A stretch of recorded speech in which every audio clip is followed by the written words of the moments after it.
Okay. All right. Shalom Aleichem. Erev Tov L'Kulam. We are starting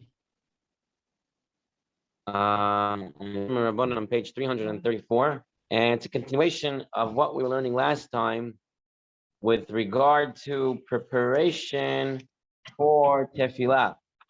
And we had the pasuk already from before, which was Hikon likrat Elokecha Yisrael. You have to prepare yourself to meet the Hashem. You have to meet Hashem. You have to prepare yourself. The person doesn't just walk in. The person has to prepare himself. So what about clothing? So I think this fits beautifully as we just finished Parshat Tetzaveh, right, which was all about the clothing of the Kohen. And we know that the clothing of a person is the honor of a person. Clothing, the Gemara Masechah Shabbat calls clothing honor. So we're going to have Masechah Shabbat, Daf Yud, telling us how certain rabbis acted before prayer with regarding to their clothing. So if you take a look in source 21 on page 334, it brings down the Masechah Shabbat and it says over here, Rabbi Bar Rav Huna Rami Puzmiki Umtzali. He would put on this puzmiki, which here they translate as expensive socks, and he would daven. Amar, he said, he kol nikrat Elokecha Yisrael. Person has to prepare to greet Hashem, so he put on socks and he greeted Hashem this way. Rava shadik glima uvikir yedea umatzli. Rava would not do so. He would do the opposite. He removed his cloak. He dressed down. He took off his jacket, his fancy jacket, put his hands together, and he davened. Amar, he said, I have to be like a servant in front of my master. So you have Rava, and you have Rava Bar Rav Huna, and you have Rava two different ways. Rava Bar Rav Huna is 334. You have Rava Bar Rav Huna that when he would get ready for davening, he would put on clothing, he would dress up.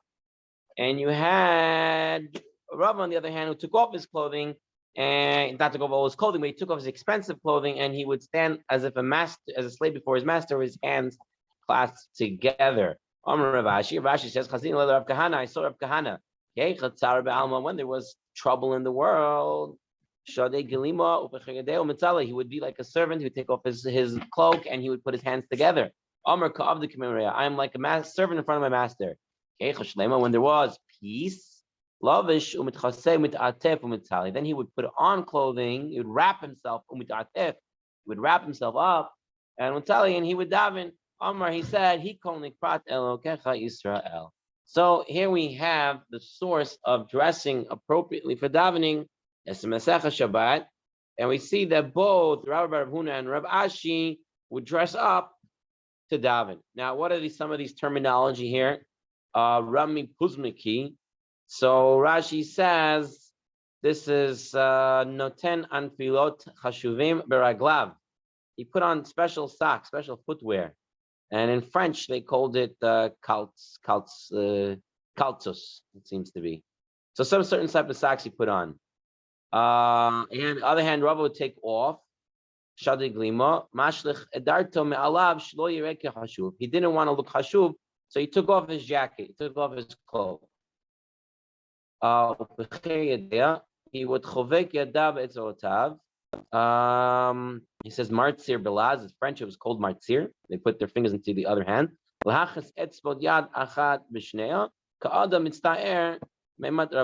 He is scared of his master, so he's scared. He puts his hand one into the other. So Rashi just explained the terminology in the Gemara. Tosafot in source 23, page 335, now says Mikan yesh lochir she'en lehitpalel. Was that yichaf or yachaf? How do you pronounce that word? Barefoot in Hebrew. Yachef she'en lehitpalel yachef el v'tet ba'av yom kippur. So he says from here we learn a person is not allowed to be barefoot when davening.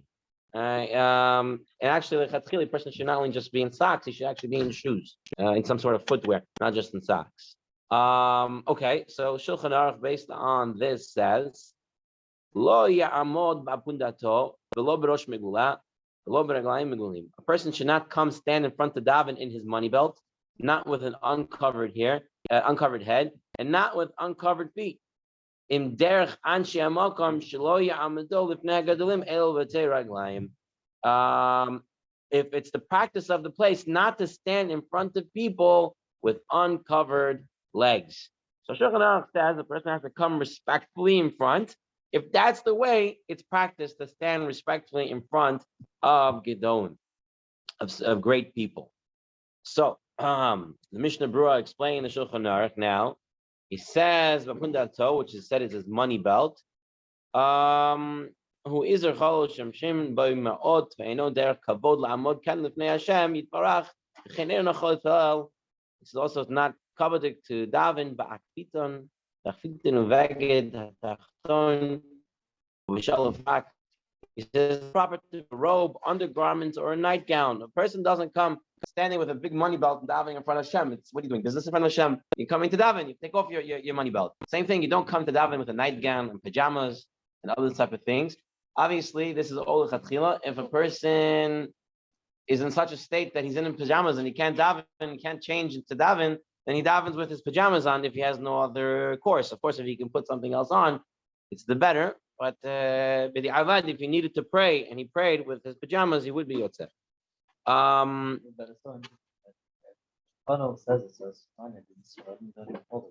Of what?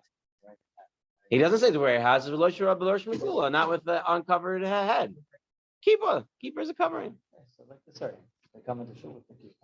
Okay, so Megula. So he's going to. Mishnah is going to explain what Megula is. What's a head uncovered?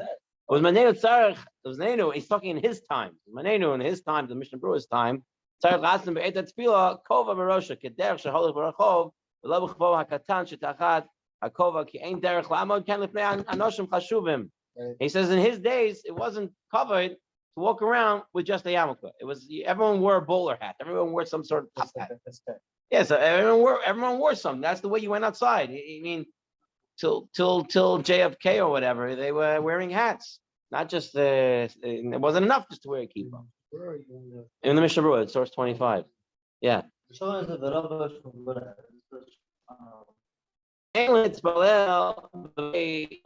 is it saying over here? You should not pray with flax socks alone. So the same thing with wearing sandals that reveal the calf. It's not covered. In his time, that was not the proper way to go and greet someone. You didn't greet someone. It's like that. Today, brings it down. He says it in a Who? Brings it down in a separate. He says just like you don't go to a wedding with sandals. Right. So too you shouldn't come to prayer. Okay, it's good. Yeah, it's a good. But can you compare?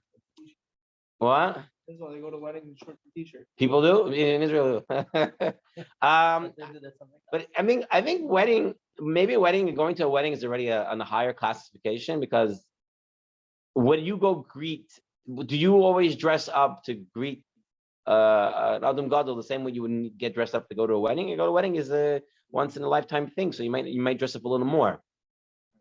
You go to an interview, you're not dressing up as you would dress for a wedding. You're meeting great people. I don't know. So it says a little more. They go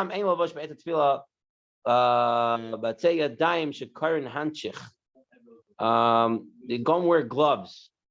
You take off your gloves, you walk inside. And in the bold, he says here,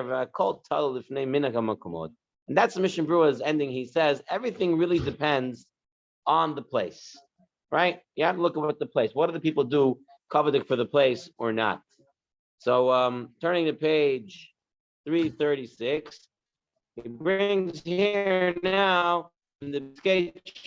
So now we're dealing with here in the beige box on the top. He's dealing with hats. Do you have to wear hats for davening or not? You have to put on a hat or not. So in the yeshivish world, whatever you want to call the yeshivish world, whatever is your understanding of the yeshivish world, most people in the yeshivish world put on hats during tefillah. In the non-yeshivish world, in the business world, in the modern Orthodox world, and the Zionist religious world, as well as most Sephardic kehilot, people do not put on hats for prayer. So is it a chiyuv to put on a hat? Is it not put on a hat? So Piskei Teshuvot says as follows. He says over here, "V'hine al pi haklal ha'omer b'kol ha'poskim she'amidat ha'adam b'tfilah tzricha liyot kederech halichato berachov amidato l'pnei anashim chashuvim." Like we said, all the poskim say the same thing. That when you daven, you have to stand as if you're standing in front of important people, as you would go outside to greet them. Everything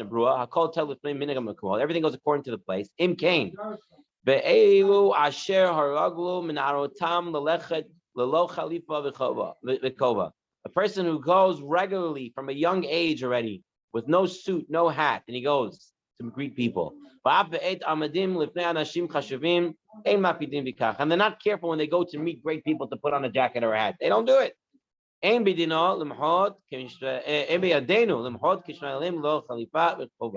have nothing to protest. We have nothing in our hands to protest against them when they daven without a hat or a jacket, because they never go outside with a hat or jacket. That's not the minhag. They don't go out.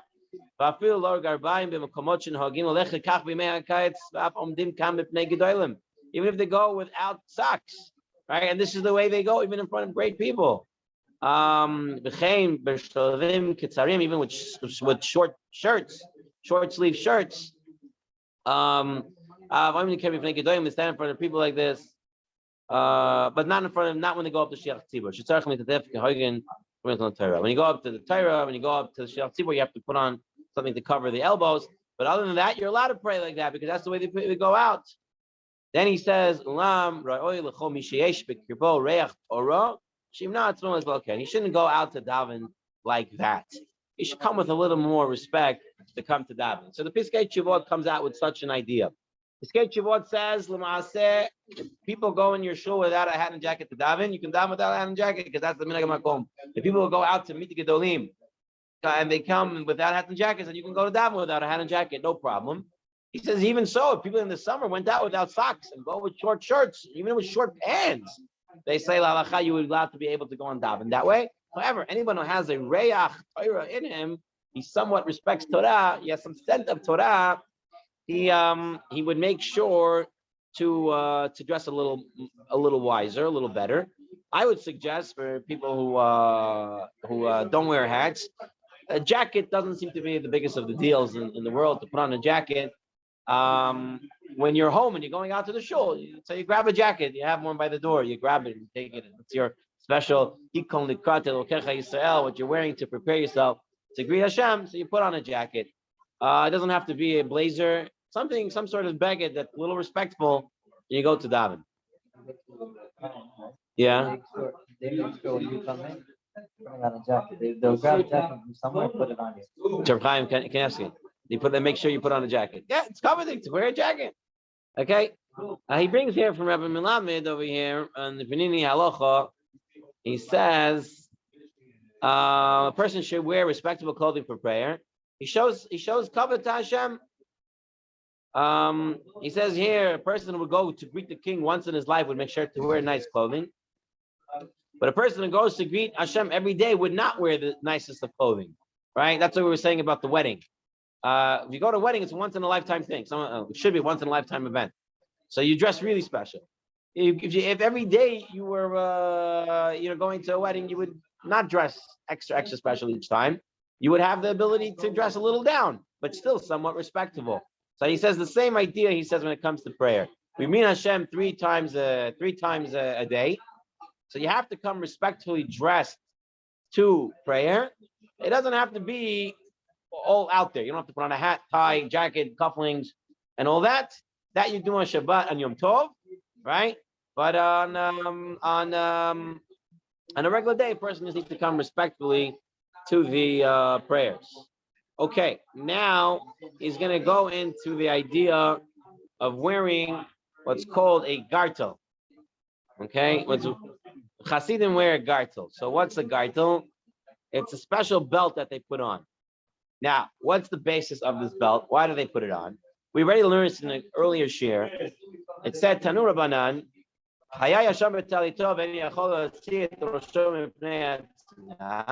a person is sleeping naked under a blanket. He cannot put his head outside the blanket. So what does he do? He holds down the talit around his neck. And he reads Kriyat Shema. So he separates his head from his erva, from his nakedness. The Eish Omrim, Ali boy, but others say no, he needs to separate it from his heart. He has to make a separation between his heart and his erva, his nakedness. But Tanakama, Gemara asked, Liba roya et erva. He's seeing his heart sees his erva ksavar. Liba roya et erva mutar. He ksavar liba roya et erva mutar. So Tanakama holds no. His heart could see his erva, just his face can't see it. What does the Shulchan Aruch learn? We already know Shulchan Aruch paskins that the heart cannot see it. Tzarech, the Shulchan Aruch says very interesting. Tzarech lo azor b'shat tefillah. Person needs to put on a belt during davening. Shulchan Aruch says the person has to put on a belt during davening. Afili yeshlo avnet, even if he's wearing an avnet, he's wearing a belt. She'ein liba roya et ha'erva, that his heart doesn't see his nakedness. He should put on a belt. Shulchan Aruch says, put on a belt. You can seem to say he's saying put on a gartel. B'shum hikon, because of hikon nikrat elokecha Yisrael. Aval shabra chot mutal avrech v'lo chagura ma'achar sheyesh lo mechnasayim. Vein libo ro'eh et erva. So Shulchan Aruch seems to say, Mr. Brewer is going to explain this now. That's not what he's saying. But the Shulchan Aruch seems Pashat saying you have to put on a belt during davening. Because you have to separate. And even if you're wearing pants, and even if you're ready, that's what it seems to be saying.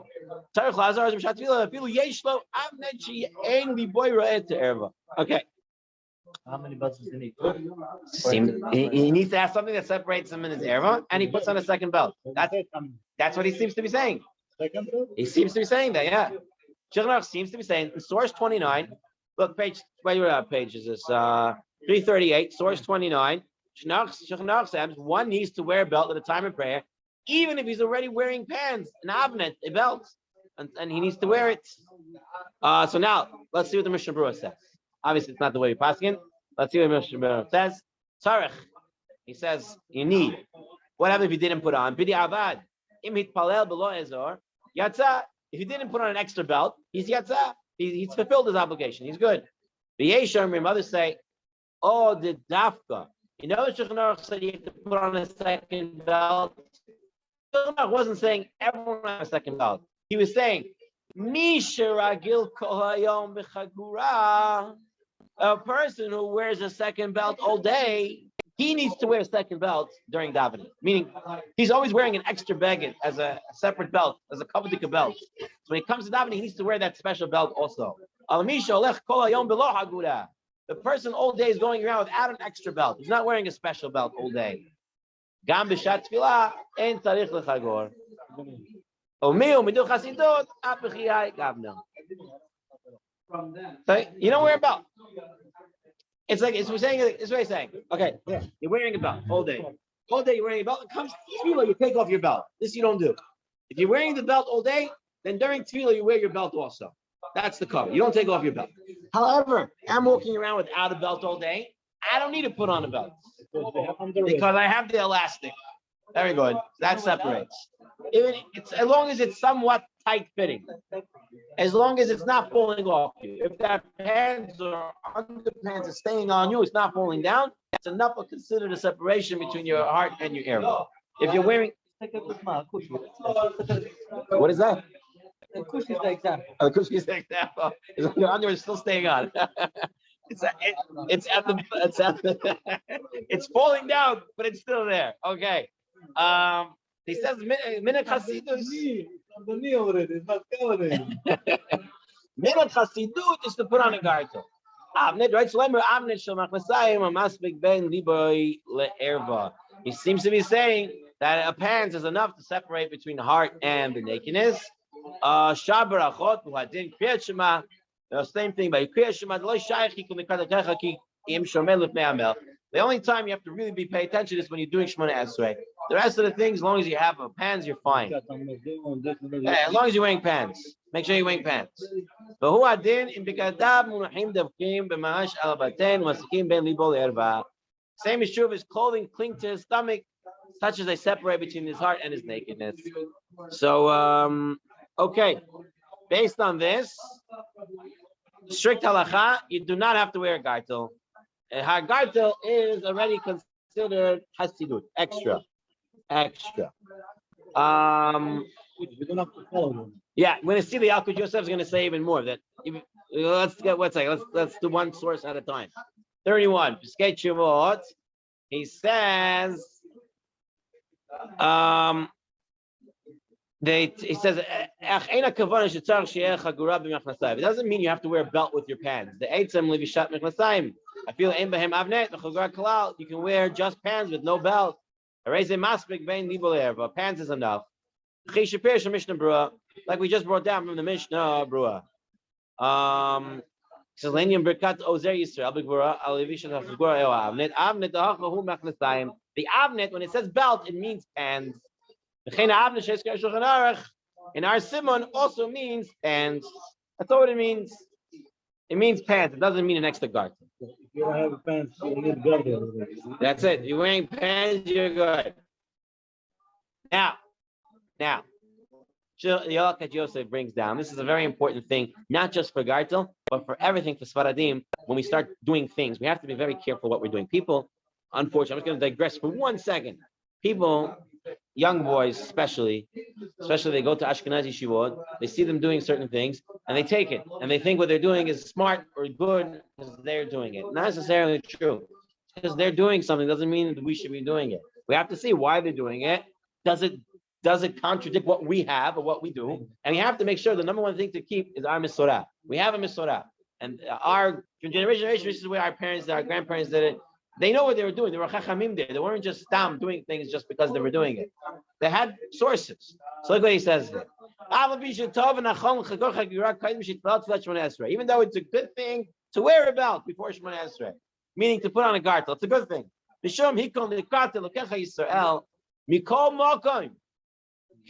Today,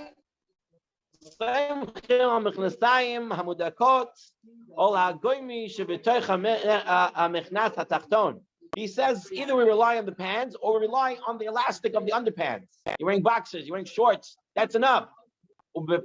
He says, they said if you go around all day without a belt, you don't need to put on a belt during tefillah. You don't ever wear a belt, you don't have to put a belt. Uben and a son. He starts putting on a gartel tefillah because he's with Hasidim, he's allowed to put on a gartel, he puts it on. And his father is embarrassed because of this. Because his people say your son's doing weird things. It's not done by us. There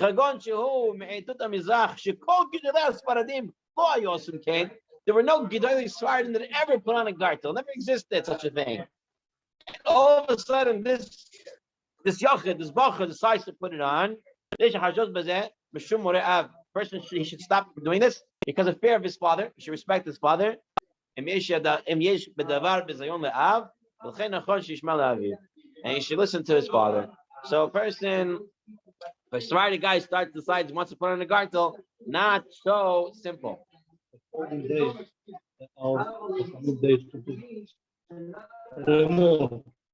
Because that was the way they were dressing. They didn't stop, put on a gartel, to put on a gartel. They wear a robe, and part of the robe was to wear a belt on the robe. And since they were wearing a belt all day, they had to wear the belt during tefillah. But you don't see any of them going and Chamavadi never went around. Okay, time for tefillah. Let me put a gartel on. It never happened. So it's he doesn't say you can't do it, but he says we don't have the misorah for it, and don't make mishunah, don't do minhagim mishunot here. Interesting things like that. Today we follow Chabad. Today we follow Chabad. Today we're closing down Chabad. Students follow. Yes, they do.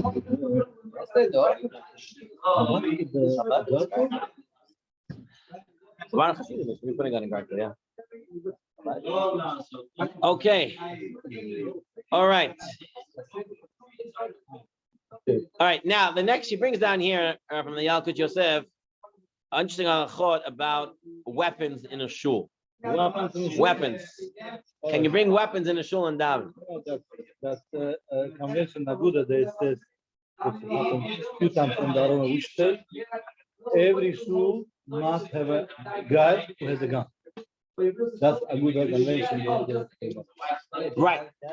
Yes. Okay. Yes. We need to be prepared. I said the guy, 2 guns. You know, they were making those records and Beckerchos with gun holders in them. You know, see them wear the big coat. Yeah. They made with them gun holders, so you can put your guns. You saw that one? You didn't see that advertisement.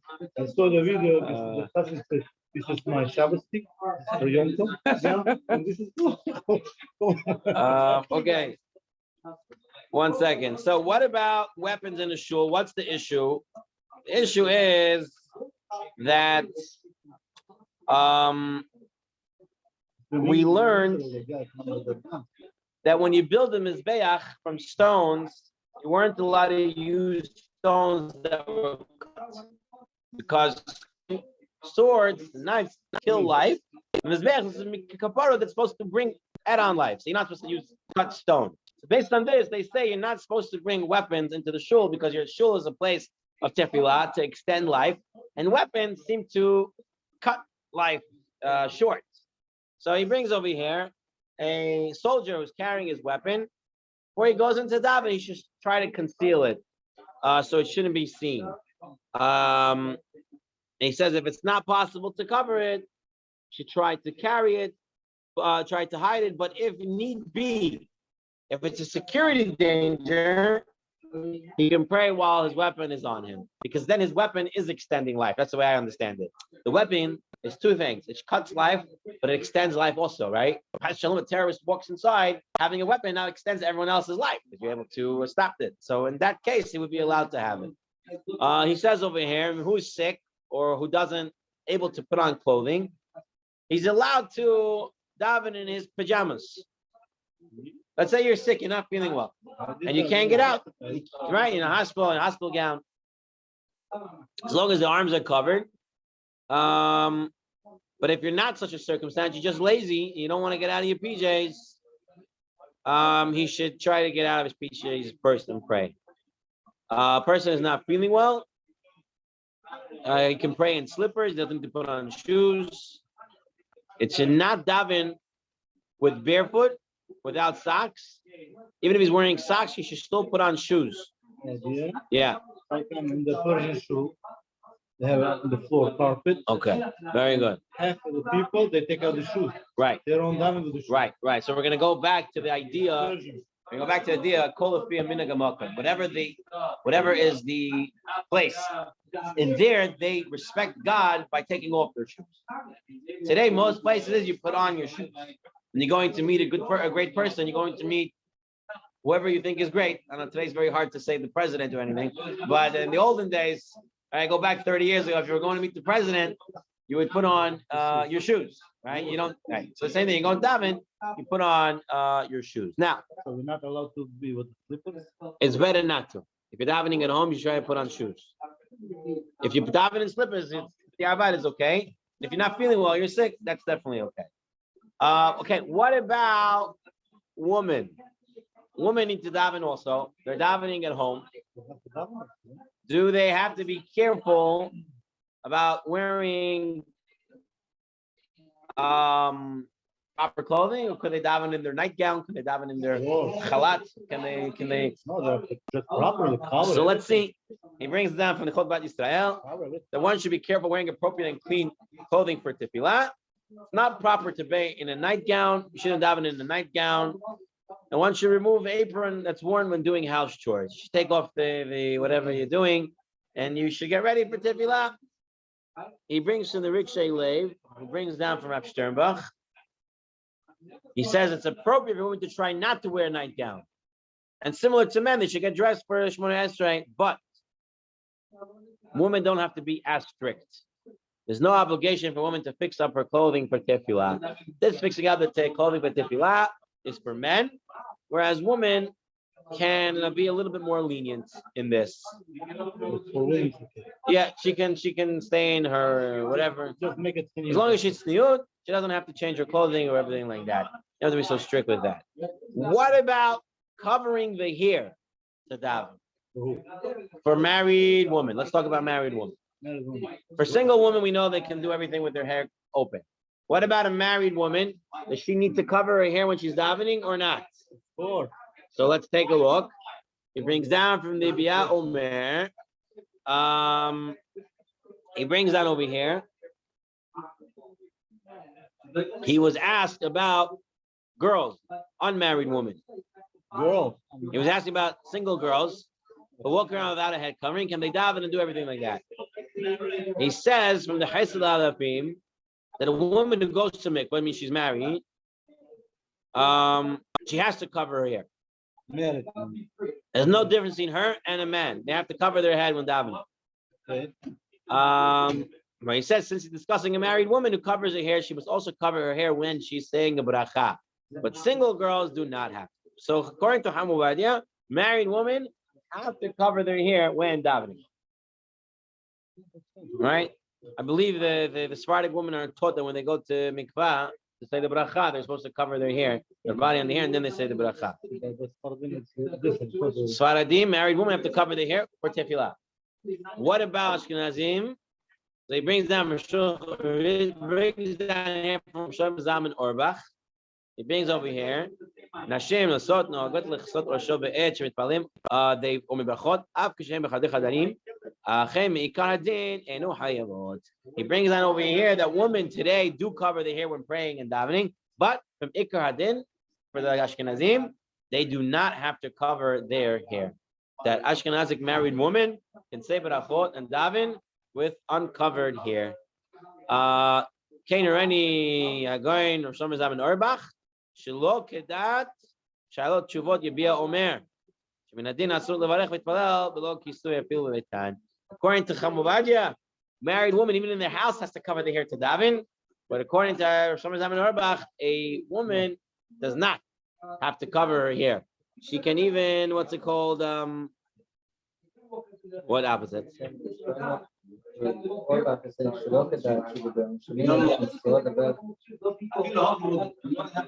That's the dat that they be omer. Read from the top again. Tefillah nashim masot noagot lechsot roshan be'et shemitpalim u'brachot av kishem b'chadei chadarim achem meikar hadin enu hayavot. Right? Kein harani agorim Tzurba M'Rabanan Orbach. Sheloi kedat shalot tshuvot yebia omer. Sheminadin, because he holds Sheminadin asurot levarech v'letpalel below kisui. Yebia omer of Chamuvadia. Right. So Chamuvadia is saying what? That a married woman is not allowed. She has to wear. She has to wear, right? She has to wear. That's going to be important. According to Tzurba M'Rabanan Orbach, they don't have to cover their hair to daven, even if they're married. That's what he says. Okay. So far, so good, Malkiel and Ariel. So far, we're good. Okay. So just to review, really quick, just to review what we're up to now, because we still have a little more to go. Today we hold halacha. A person should dress appropriately coming to tefillah. Appropriately means according to what's the minhag hamakom, the place where you are. So most people don't wear hats. You don't have to wear a hat. Most people don't wear jackets. You don't have to wear jackets. Most people come with sandals. You're allowed to come with sandals. However, Skate Shuvot says a person who has a real Torah would come wearing something. If people wear shorts and they read Gedolim like that, you're allowed to wear shorts also. You would be allowed to wear short pants, short shirts. That would all be allowed. However, Skate Shuvot says someone who has a real Torah would not do this. Wearing a gartel, not needed. If you're wearing a belt, keep your belt on. If you're not wearing a belt, your underpants or your pants do the job. And if it's embarrassing to your father, don't put it on. And then we talked about weapons. Put away the weapons. And if there's any needed to keep the weapon out, you can keep the weapon out. If anyone and if anyone is sick or something like that, they can wear their pajamas if they need to daven. A woman do not have to be so careful about dressing up appropriately, but a woman should cover her hair according to Sfaradim, according to Chamuvadia. A woman should cover her hair when davening or making berachot. Okay, now we're going to move to the When the Ashkenazi woman, she's open here, her it's open. We're not allowed to say bracha in front of her. right. We have to turn this to the side. I mean, today we say because most women walk out with it. We talked about it. It's possible to say even when they're there, but better to look at the siddur or to look to the side when doing it. Okay, I'm going to share the screen again. Give me 1 second. Start now. I'm going to share the screen. Give me 1 second here. Pull it up. Okay, we're on page 343. We're going to be dealing with the issue of praying on the road, car, train, or airplane. The person is traveling. Can you daven when you're traveling? So we're starting with Masechta Berachot, source 38. Tanu Rabbanan Hayrochav al Chamor. Person is riding on a donkey. V'giyaz man tefila and it comes man tefila and yesh loy mishya chazet chamor. If someone can hold his donkey, yar lamato yitpal. He should come down from his donkey and he should daven. V'imlav. And if he can't go down, no one's holding it for him. Yashavim kaimor yitpal. He should sit on his donkey and daven. Rebbe says no. Vein kach or vein kach. Whether someone can hold his donkey and he can stand and daven, or no one can hold his donkey. Yashavim kamoy yitpal. He should sit on his donkey and daven. Why? Because if he gets down, his mind is not going to be on his prayer. He's going to be thinking about how I'm losing time from travel. Therefore, sit and daven. And you're going to be more concentrating on your prayer than if you stop. He says, see, if you're stopping, you're going to be not concentrating on tefillah. Another thing, I think he's thinking about bandits stealing and the donkey. bad people can attack you or whatever. That's also true. You have to know if you're in a dangerous place, you're not supposed to stop at all, right? Natalia, what'd you say? Hey, that's the chat. The chat. I thought the chat is because he's scared somebody's gonna come steal the donkey. Okay, so he's the delay, stealing. His mind is not on tefillah. He's stopping. His mind is not on tefillah. Now Shulchan Aruch brings down. Source 39. Haya rochev al chamor. Ein tzarich liyarad v'litpalel. Afilim yesh lo mishet tafos chamoro. Even if someone can hold his donkey, el mitpalel darech halicho. He davens on his way. V'chein imeyeh b'sfina or gabi karon im yachol amod omei v'im lav yoshem kol yitpalel. Even if he's riding on a wagon or he's riding on a ship, he doesn't have to stop the ship. He doesn't have to stop the wagon. All he has to do is, if he can, he should stand. Otherwise, he can sit and daven. That's what the Shulchan Aruch says. Okay. Continues. He's walking. He can say Shemona Esrei while he's walking. Even if he's not facing Yerushalayim. Even if he's not in a sakana. See? Even if you're not in a sakana. He's worried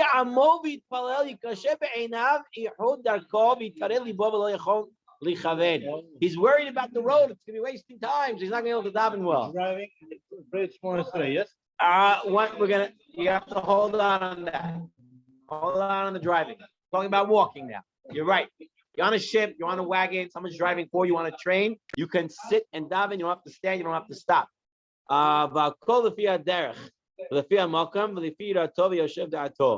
Everything depending on the place, on his weight, on his fear, and as well as his mind to be calm. And those who say the first beracha you should stand. First beracha don't walk, stand. If you're not a makom sakana, you should stand at least for the first beracha Shemona Esrei.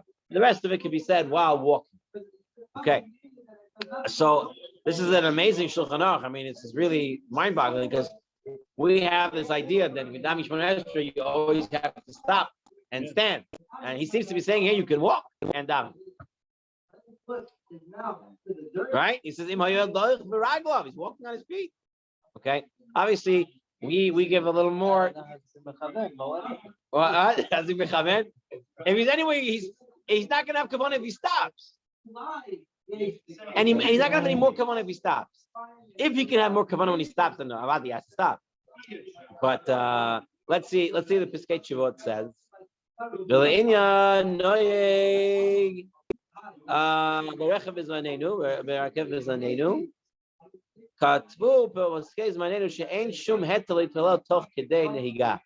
That when you're driving, you're not allowed to daven. We said you're walking, you're allowed to daven. When you're driving a car, you're not allowed to daven.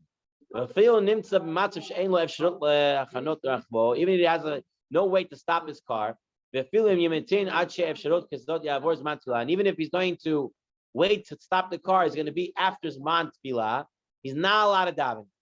While you're at the wheel, you're not allowed to daven. Why?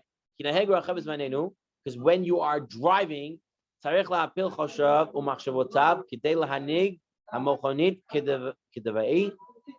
have to pay full attention when driving to remain safe, right? A driver, you got to be very safe when you're driving. Like a lot of times when I drive with my wife, we were driving back from Pomona last night. It's very dark, especially upstate, up in Rockland County. There's no lights half the places. Yeah. I got the high beams just to see where I'm going. And my wife wants to talk to me. And I tell my wife and the kids, everyone quiet down. I got to focus on the road. I need to really see where I'm going. You know, the person's driving, they have a whole mind on that. It's usually the opposite. Well, Because if you're driving on a dark road, usually you want somebody to talk to that way you don't fall asleep. no. You only fall asleep. By the way, I realize you only fall asleep on the road on roads that you're comfortable with. You take it every day, Yes. so you're relaxed. familiar with When it. it's dark, So you're not that. But if you're driving in a you're not familiar, you're very awake because you're not familiar with the area. You fall asleep everywhere. Yeah, you're a nurse. He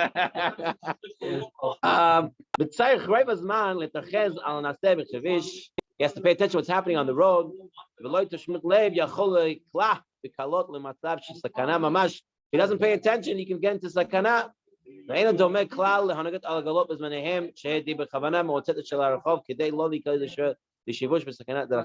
It cannot be compared to wagons. Wagons drive what? 5 miles per hour, 10 miles per hour.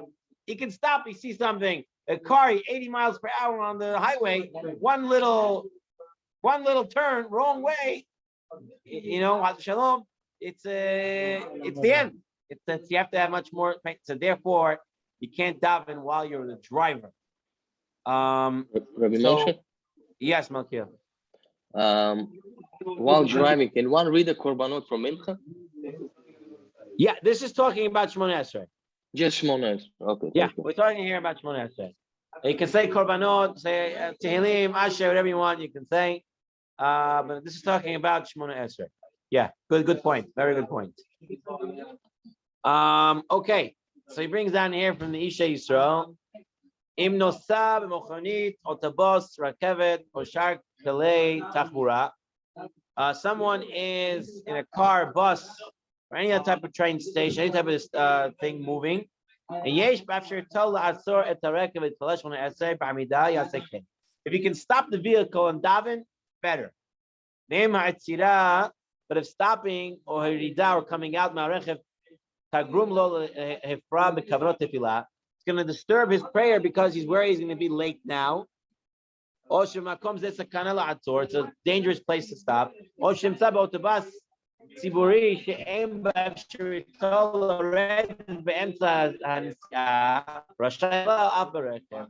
If he's in any of these situations, he can't get off the city bus or whatever, he davens while the vehicle is in motion. And if he can, he should stand in the vehicle. If possible to stand in the vehicle, stand in the vehicle. So you're on the city bus or you're on the train, pretty easy to stand in the train, right? You just hold on and you stand and you can daven standing. It's easy. You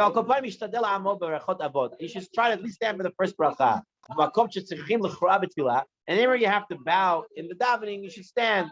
And if it's the end of tefillah, in order to walk backward, you should try to stand. If you can't stand, or you're afraid you will fall because it's moving like crazy, so you're allowed to even sit and daven. So you're allowed to daven sitting. You're allowed to daven sitting. If you need to daven sitting, you can daven sitting. Everybody. In Mishar Sha'ed Shigalim Chos Chetzol Makom, Achash Yachol Atzor V'Ol V'Talel B'Midah Kedin, Lo Yavor Zman Tefillah, Yamtin V'Lo Yitlo B'Shat Nesiah. If a person knows that I'm going to get to a certain town, I'm traveling now from here to Borough Park, but I know by the time I get to Borough Park, it's still Bizman Tefillah. I can still daven Mincha La'alocha before Shkia or 30 minutes before Shkia. Then you should wait to daven till you get there if you know you're going to get there in time. And you should not start your travels if you know you're not going to be able to daven in a minyan or you're not going to be able to daven standing. Person shouldn't start his travels. You know the Zman Tefillah is going to pass. Person daven while sitting or he daven while traveling. Now all of a sudden he ended up in Borough Park in time before he thought he would get there. He was faster than the GPS, right? He had tfisa saderech, and now he can daven again. Should he daven again or not? He does not go back to daven because he already davened sitting. He already davened on the road. Those are considered a good davening, and therefore he's not allowed to daven again. Yeah. Even if let's say, if you go to shul, just listen to Chazal B'Shat. Yeah, you can do that. You can do that. You want to do that, you can do that. You can listen to Chazal B'Shat, time to remain, and to Nagdisha and everything. Yeah. All right. So far, so good. We came out.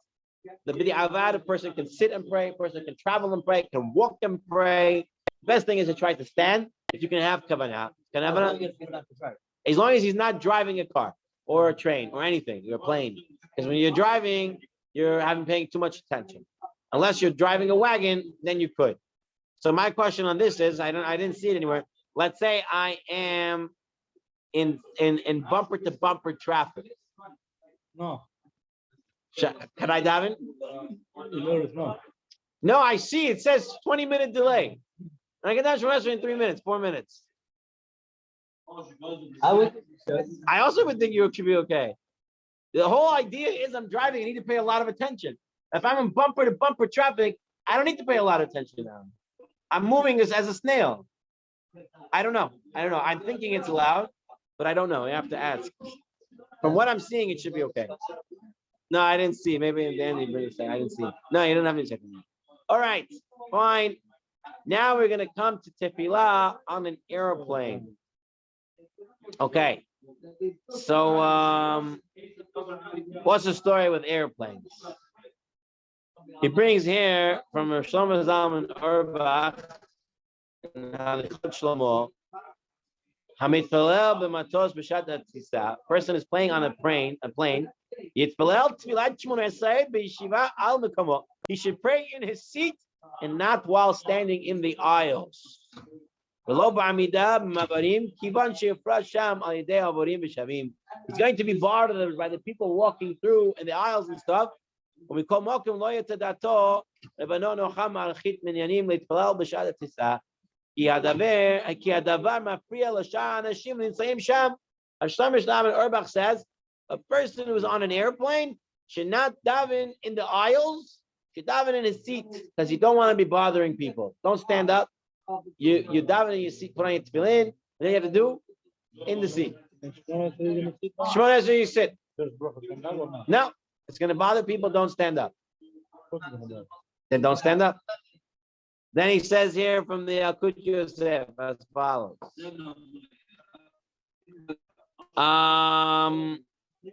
Hamitfalelim berchevet over matos. Person davening on a train or a plane. 10 people are sitting around the plane. And they can see each other, even though there are chairs that are high and stuff like that. They all could combine to a minyan. A person, they should try to get together and daven. But if they're davening, they're going to get a minyan together. And their davening is going to disturb other people. Or you're going to steal their sleep. Someone was in the middle of sleeping and now you're starting to scream like the right? And the people walking there are going to bother your tefillah. In such cases,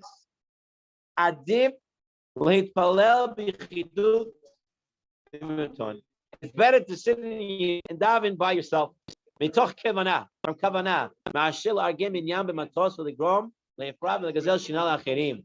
and it's better to do that than to bother people to make a minyan and steal people's sleep and bother them. Especially if it's going to bother his tefillah. Even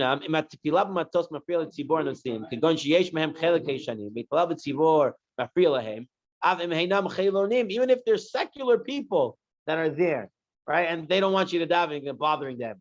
Now let's take it leniently. Now take it lightly. It's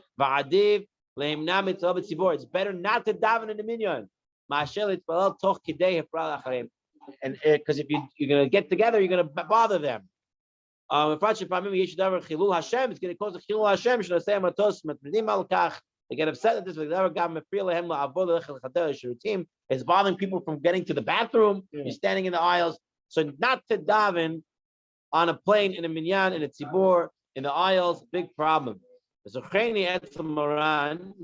remember my father,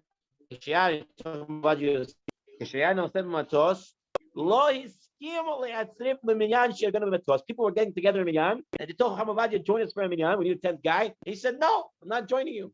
It's asur to daven in a minyan on a plane, bothering people.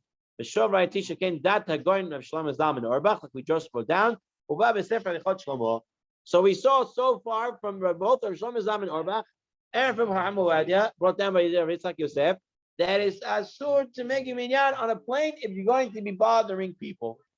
You're going to be bothering people, you're not allowed to get together to make a minyan. All right. So I mean, I don't travel that much. And usually if I travel, I'm going to Florida to California, it's a couple of hours. Usually you don't have to daven on the plane. It's a few hours. You can daven before and after. But if you're going to Eretz Yisrael, usually you're going to pray a few prayers. And once I went to Eretz Yisrael, you have to pray a few prayers.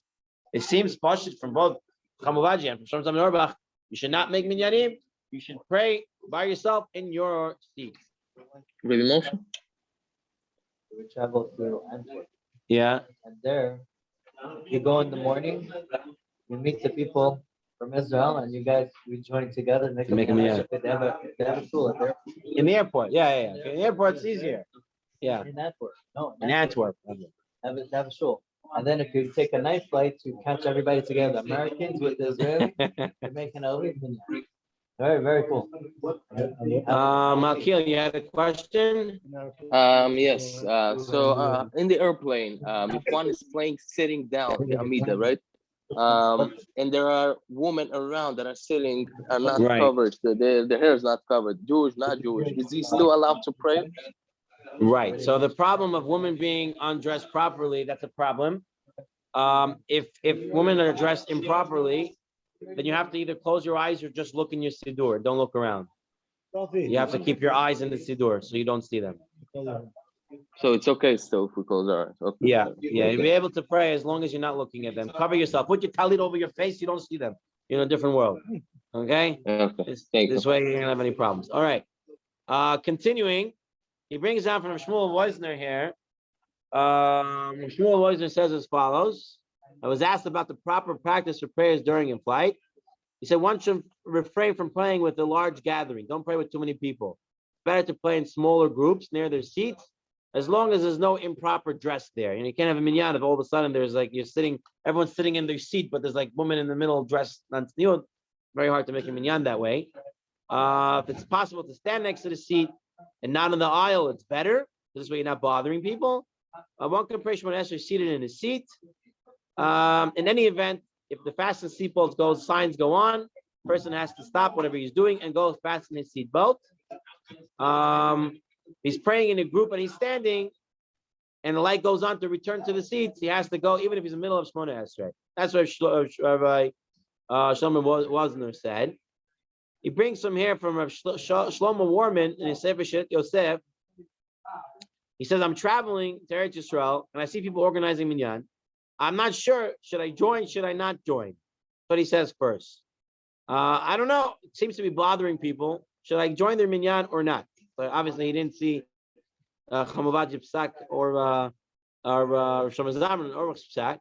So then he says, the one who prays alone during a flight should ideally sit, even if he's capable of standing. That's what Rav Moshe Feinstein said in the Gat Moshe. Even if you can stand, Rav Moshe Feinstein said sit on a plane. And then he says, I saw this is also the practice of Harav Ovadia Yosef. So it comes out that person should sit when he's on a plane. He brings over here on the bottom, and this beige thing over here, he writes over here, many people still participate in minyanim on flights, specifically those from North America, Eretz Yisrael, on United Airlines and on El Al. He says, if you could obtain permission from the flight crew to organize a minyan in the galley area where they prepare the food, so there's a little more space, and when they're not preparing the food between services, right? they're not using the place, and they gave permission to use the place, then you're going to get away with all the problems of bothering people. You're not blocking the bathroom. You're not bothering the staff. You got permission to pray in a certain area, then you should go ahead and pray. But if you don't get permission, or you can't have the permission, or they ain't giving you that place, we see halacha is do not make a minyan, sit in your seat and pray in the plane without making a fuss. Okay, that's the halacha l'maaseh. You can get permission to pray, all the better, to pray in the minyan. If you cannot get permission to pray in the minyan, do not pray in the minyan. Don't block people. Don't make problems. Okay, what do you do if, how do you face on a plane? How do you face Eretz Yisrael? So he brings here from a set of berachot. If a person standing outside in Chutz La'aretz, he should face Eretz Yisrael. If he's in Eretz Yisrael, he should face Yerushalayim. He's in Yerushalayim, he should face the Beis HaMikdash. The Beis HaMikdash, he has to face the Heichal. Right? We have a thing. Which way do you daven? Everyone takes out a compass and faces east. It's not true. From New York, you face east. In America, you face east. But if you're on the other side, if you're in Iran, you're not facing east, Eretz Yisrael. East is going to go the other way. You have to face west now. All right? You have to know where you are in the world. All right? It's not always east. Jerusalem's not always in the east. You have to know where you are relative to Eretz Yisrael. And if you're in Yerushalayim, you have to know where you are relative to the Beit HaMikdash. You have to pray towards the source. The compass is showing you, for here it's easy because we know you have to face east. But if you're in Yerushalayim, you have to face the Beis HaMikdash. Which way is the Beis HaMikdash now? Where am I compared to the Beis HaMikdash? You have to know which way it is. Right? So that's something you have to pay attention to. You go to the school. You have to face west. Yes, same thing. If you go to Iran, you have to face the Eretz Yisrael. Yerushalayim. Yerushalayim, yichaven libo kineged Beit HaMikdash. Shnei mitpalu el beit hazeh. Haya oimei Beit HaMikdash yichaven libo kineged Beit HaKodesh HaKodesh. Shnei mitpalu el hamakom hazeh. Ten Rabbanan. Suma, a blind person. He doesn't know which way to look. So you don't know which way it is. If you don't know which way it is, I don't know which way Jerusalem is now. So what do? I face my heart. I put kavanah of my heart to Yerushalayim. Put my kavanah to the heart to Eretz Yisrael, to the Beit HaMikdash. So what about on a plane? So he brings her from the Or L'Tzion by Ben Tzion Abba Shaul. Hanoseh b'matos or b'avina, airplane or a boat. It's not going in a straight line. The kosher l'daya keep in Yerushalayim. You don't know which way is actually Yerushalayim. You come welcome. You don't keep in a sislik valley.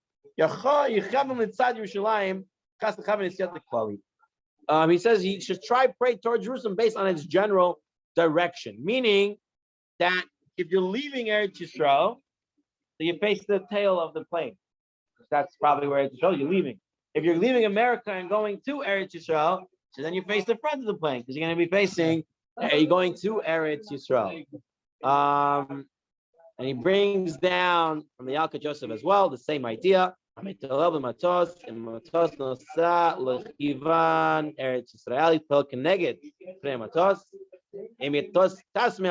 leaving the land, you're going to face the airplane's tail. And Baruch Hashem, we finished volume 10 of the Tzurba M'Rabanan. Volume 10. Shkoyach, everybody say.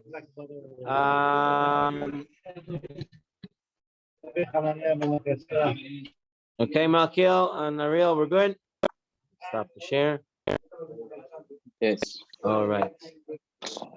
Okay, I'm going to stop the recording. All right. We're going to get in touch. Either we're going to go for next week. Either we go back to volume 10, the beginning, or if I can get volume 11, we'll have it. Whatever. We'll have what to do. We didn't record the first set. All right. Shavua Tov. Shavua Tov. Thank you. Shavua Tov. Toda rabba.